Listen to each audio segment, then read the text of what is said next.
All right, hey traders, this is Christian from Hertz, and just a very quick video, just thoughts and what the implications are for Netflix that reports after the close today, right? And they're a pretty big company.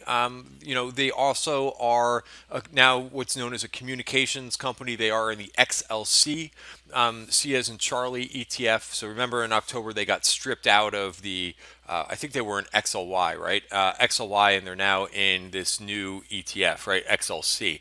So I think Netflix will set the tone for some of the internet type, more momentum companies. And you could see by the history here. Now, again, it doesn't mean that every company is going to fall in line, but if Netflix crushes it to the upside, I would expect follow through in names like Google, Amazon, and vice versa. If they miss, I think you're going to see a pullback in the overall indices because it is a decent sized company. And also, if you look at where we are in the indices, right, we're kind of getting at the make or break area. I was just going through and just looking at a couple charts like IWM. I mean, IWM has been leading us the way up the whole way.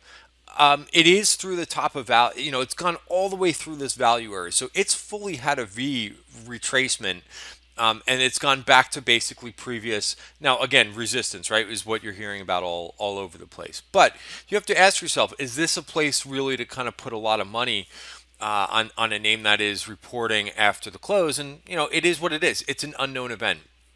So this is the history. You could see that, besides the one quarter here back in July, it's had a pretty good history the last year of reporting earnings. So if you look at the measured move, or the implied move of the options, it's about an 8.3% move, 323 to 382 upon my calculations in Netflix.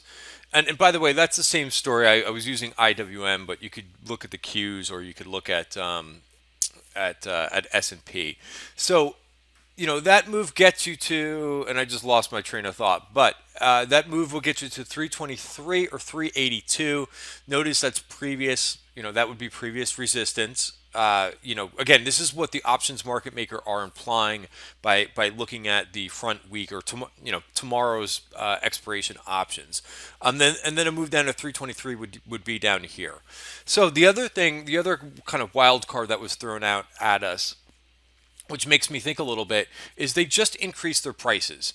And, you could kind of take this for what it is. And I see some people, I've noticed some comments saying, oh, that's kind of fishy that they do that right before they report earnings. So with that, that's what we know, right? Is that they just increased prices. So let's think about this. I always like to think about what could happen, considering right now it's an unknown event. We don't know what's going to happen. Either they're going to miss their numbers, and I always think about the risk first, right? So either they're going to miss their numbers and they're going to say something about international weakness, something along those lines, right? If they happen to say something weak about the consumer, it's going to hurt a lot of companies. Do I think that they're going to say that?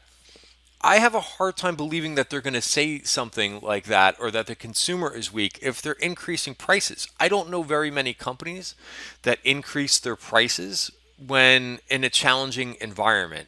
So anyway, that's how I'm reading it. So I think that I would think that they put in a good quarter, is my gut.